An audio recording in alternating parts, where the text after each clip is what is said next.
జీవితాలను చెడగొట్టేశాడు అని చెప్పి ప్రజలు అనుకుంటున్నారు. అంటే బిగ్ టీవీగా మేము శ్రీకాకుళం జిల్లా నుంచి విజయనగరం వరకు ఒక చాలా గ్రౌండ్ లెవెల్‌లో ప్రయాణం చేస్తున్నాం.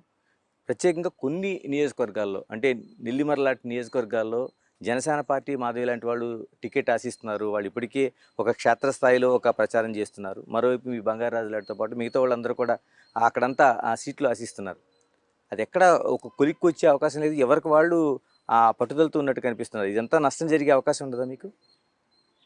వాళ్ళ విజయావకాశాల కోసం, వాళ్ళ సీట్లలో గెలుపు కోసం ఇరు పార్టీల యొక్క అభ్యర్థులు కూడా కష్టపడతారండి. అది ఎక్కడైనా కానివ్వండి, అది సాధారణ ప్రక్రియ. ఆ రకంగా నెల్లిమర్ల నియోజకవర్గంలో ఇద్దరు నాయకులు కూడా సీట్ రావాలి అని అనుకోవడం కూడా ఒక రకంగా సాధారణమైన ప్రక్రియనే. ప్రతి నియోజకవర్గంలో కూడా అటువంటి సమస్య ఇంచో అంటూ ఉంటుంది. అయితే నేను చెప్పేది ఒకటేనండి, ఏ సీటు విషయానికి వచ్చినా, నెల్లిమర్లు ఒకటే కాదు, ఏ సీటు విషయానికి వచ్చినా ఫైనల్గా డెసిషన్ తీసుకునేది మా అధినాయకులు ఇద్దరు కూడా కలిపి డెసిషన్ తీసుకుంటారు. ఆ డెసిషన్ తీసుకున్న తర్వాత ఎవరైనా కానివ్వండి, ఆ రెండో వారికి సహకారం చేస్తారు, చేయాల్సిందే. అంటే ఇప్పటివరకు మీరు చేస్తున్న ప్రచారం రాష్ట్ర వ్యాప్తంగా కావచ్చు, లేకపోతే జిల్లాల వారీగా కావచ్చు, జగన్మోహన్ రెడ్డి ఇస్తున్న వైఫల్యాలు మాత్రమే చూపిస్తున్నారు.